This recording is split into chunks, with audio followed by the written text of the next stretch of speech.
asalaamu ullahi calaykum waraxmatullaahi tacaala wabarakaatuhu saaxiibayaal meel walba dunida aad ka joogtaan iyo si walba maqalkeenu idiin soo gaarayo kusoo dhawaada barnaamijka sooyaalka ciyaaryahanka oo aad kala socon doontaan wanjelsia soomaali fanis maalin walba oo jimco ah. maanta barnaamijka waxaan ku daafaran doonaa maadaama uu yahay barnaamij cusub walaalka N'Golo Kante oo aad badankiina u codiseen in asiga aan idiin soo doorano. haddaba ka bogasho wacan taariikhda walaalka N'Golo Kante. sanadkii 1990 ayuu ku dhashay magaalada caasimadda u ah dalka Faransiiska ee Paris. magaciisu ma dhaafsiisana N'Golo Kante waa xirfadle kubadda cagta ah asalkiisuna kasoo jeedo qaaradda madow ee Afrika gaar ahaan dalka Mali, laakiin iminka haysta dhalashada dalka Faransiiska. wuxuu qadka dhexe ee daafaca uga ciyaaraa xulka qaranka Faransiiska iyo kooxda kubadda cagta ee Chelsea. waa mid kamid ah xidigaha loogu jecel yahay saaxadda kubadda cagta dunida.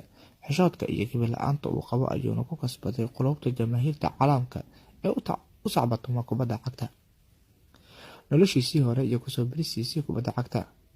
N'Golo Kante qoyskiisa waxay kasoo qaxeen dalka Mali sanadkii 1980 ayagoo usoo guuray dalka Faransiiska. magaca N'Golo ayaa ka yimid boqor xukumi jiray boqortooyadii Bamana ee ka dhisnay dalka Mali. sidaas ayaana loogu magacaabay N'Golo ayagoo familkiisa ugu magac direen boqorkii boqortooyadaas xukumayay.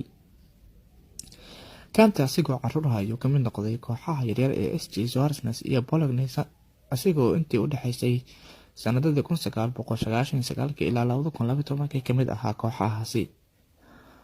kooxda koowaad ee Bologna ayuu kusoo biiray sanadkii 2012 asigoo markaasi ka ciyaarayay heerka labaad ee dalka Faransiiska. firfircooni iyo dadaal dheeri ah oo uu sameeyay N'Golo Kante ayaa soo jiidatay indhaha kooxda Rennes ee dalka Faransiiska ka dhisan ayagoo ka ciyaara Ligue 1. xil ciyaareed kadib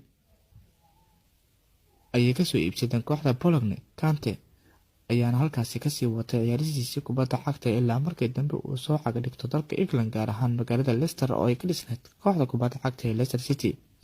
N'Golo Kante sanad kale oo cajiib ah ayuu la qaatay kooxda Leicester City asigoo faraha ka saaray horyaalka Premier League.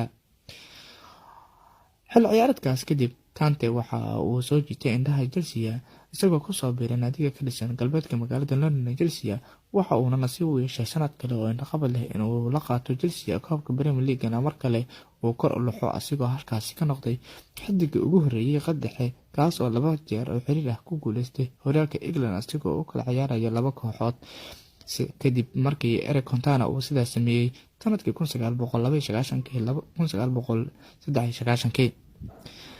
2016 ayaa looga yeeray xulka qaranka Faransiiska asigoo mashiin ka noqday qadka dhexe ee Faransa isla markaasna furo u noqday in Faransiiska ku guuleysto koobka adduunka muddo kadib.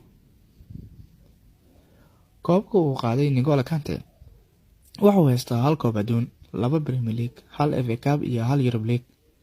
biladaha uu sida gaarka u haysto 2015-2016 ayuu kamid noqday kooxda sanadka ee Premier League. 2016-2017 ayuu kamid noqday kooxda sanadka ee Premier League. 2016 ayuu kamid noqday kooxda ESM ee Premier League ay u soo xosheen. sidoo kale 2016-2017 ayuu kamid noqday isla kooxda ESM ay u soo xosheen Premier League.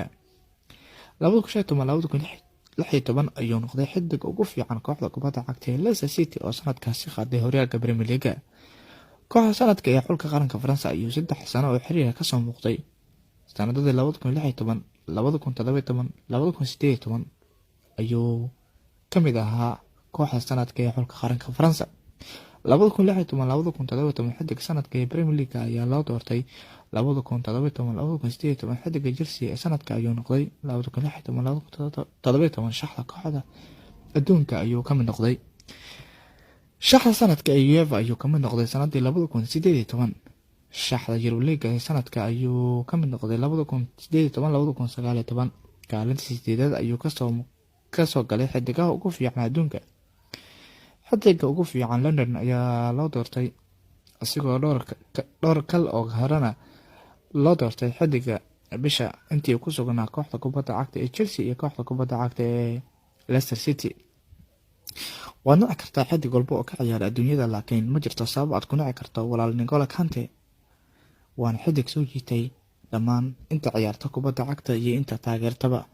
intaas ayaan kusoo koobayaa taariikhda N'Golo Kante oo aad u dheereed. waxaa jiro waxyaabo qaar aan ka tegay laakiin aan u arag inay yihiin muhiim inaan idiin soo gudbino.